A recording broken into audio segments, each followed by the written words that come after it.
Já parou para analisar de que forma você usa os pensamentos? Algumas pessoas, inclusive intelectuais, podem estranhar a afirmação de que os pensamentos têm formas distintas. Imaginam que só existe um tipo de pensamento para ler, escrever, falar, se expressar. De acordo com a teoria da inteligência multifocal, há 2 tipos de pensamentos conscientes. Vamos conhecer.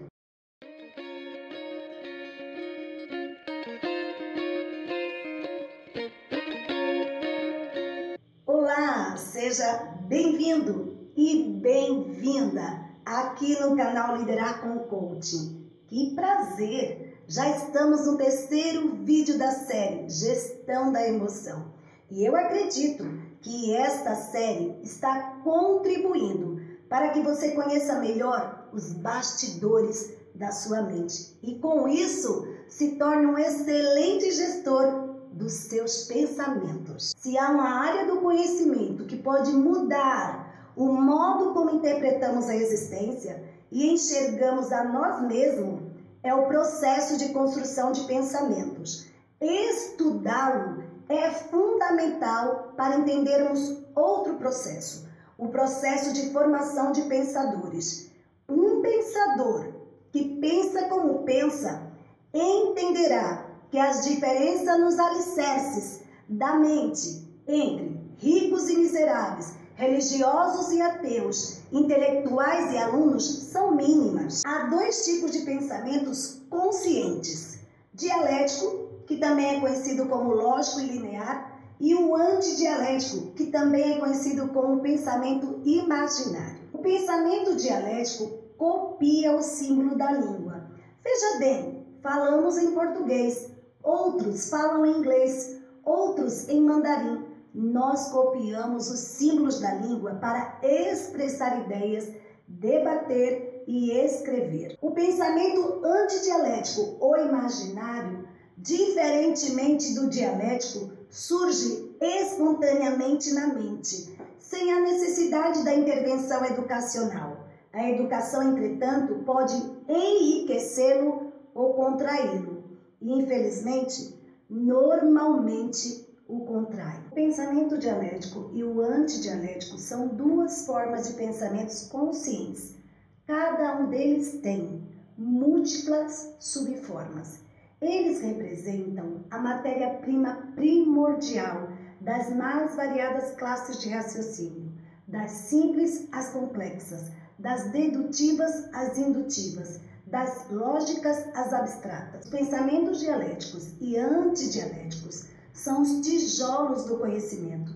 Todo o conhecimento que produzimos sobre nós mesmos, nossos medos, angústias, prazeres, intenções, segunda intenções e sobre o mundo social, nossos filhos, amigos e atividades profissionais, bem como sobre o nosso corpo e sobre o universo físico, é expresso através dos pensamentos conscientes, dialéticos e antidialéticos. Estudar o pensamento muda a visão que temos sobre o mundo e sobre nós mesmos. O que é o pensamento? Quais são seus tipos? Sua natureza?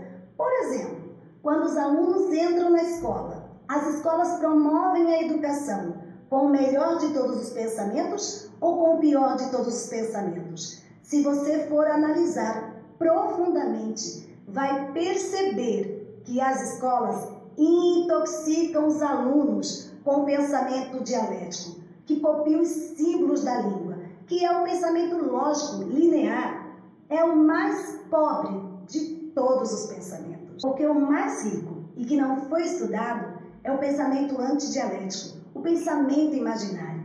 Ele é a matéria-prima para você desenvolver sonhos, para você se inspirar pela autoestima, para você amar, para você ser generoso, altruísta, solidário. Sem esse pensamento, não seríamos uma espécie emocionalmente rica, poética, construtora de artes, música, esportes. Porém, o pensamento antidialético ou imaginário, se for mal utilizado, ele poderá produzir os piores monstros, uma usina de terror na mente humana. Toda vez que você sofre pelo futuro, você deve entender que o sofrimento pelo futuro é um sofrimento complexo. É muito mais do que um código linguístico. Você tem que desenhar as possibilidades que ainda não existem, circunstâncias e ambientes. E a matéria-prima básica é o pensamento antidialético ou o pensamento imaginário. Todas as vezes que você rumina o passado, perdas, mágoas e frustrações, você não usou o mais pobre dos pensamentos, mas o mais rico dele, ainda que transformou sua mente num canteiro de estresse, ruminando essas perdas, mágoas e frustrações. Todas as vezes que você desenvolve preocupações, sentimento de culpa, baixa autoestima, tenha certeza, você está usando o mais complexo de todos os pensamentos, o antidialético. E muitas pessoas não sabem disso. Ninguém consegue interromper a construção de pensamentos, nem com yoga, técnicas de relaxamento. No máximo, você pode desacelerar. Se você não usar o pensamento antidialético para desenvolver criatividade, sonhos, resgatar seu ânimo, sua coragem para ter uma vida com prazer, você vai usar o pensamento antidialético para ter os piores momentos da sua vida. Portanto, cuidado! A construção de pensamentos não pode ser interrompida.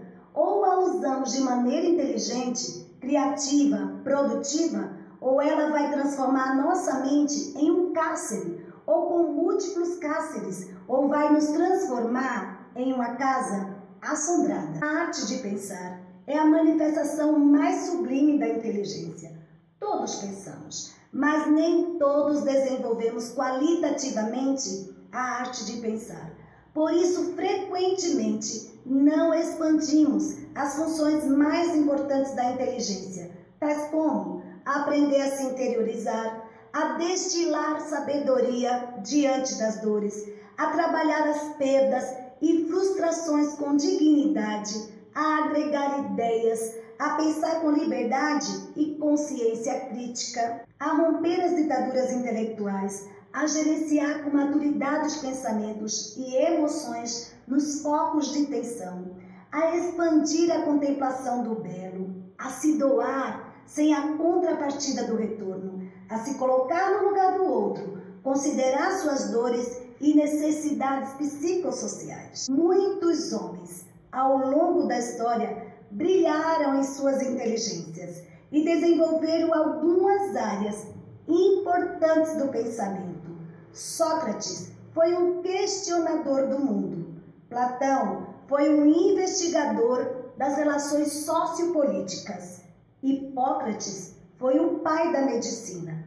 Moisés foi o grande mediador do processo de liberdade do povo de Israel, entre outros. Porém, houve um homem que viveu há muitos séculos e que não apenas brilhou em sua inteligência, mas teve uma personalidade intrigante, misteriosa e fascinante.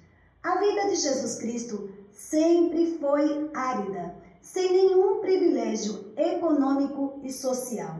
Conheceu intimamente as dores da existência.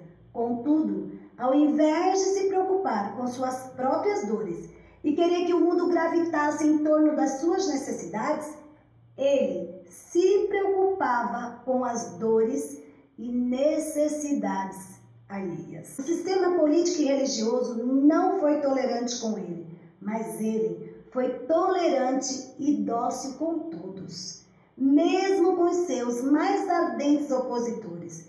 Cristo vivenciou sofrimentos e perseguições desde a sua infância. Foi incompreendido, rejeitado, zombado, cuspido no rosto, foi ferido física e psicologicamente. Porém, apesar das misérias e sofrimentos, não desenvolveu uma emoção agressiva e ansiosa. Pelo contrário, ele exalava tranquilidade nas mais tensas situações. e ainda tinha fôlego para discursar sobre o amor no seu mais poético sentido. Quem usa excessivamente o pensamento dialético pode repetir conhecimentos, aplicá-los com sucesso, mas raramente os criará. Portanto, libertar o imaginário é essencial para todas as atividades profissionais e também para os relacionamentos interpessoais. Te vejo no próximo tema desta série. Até lá!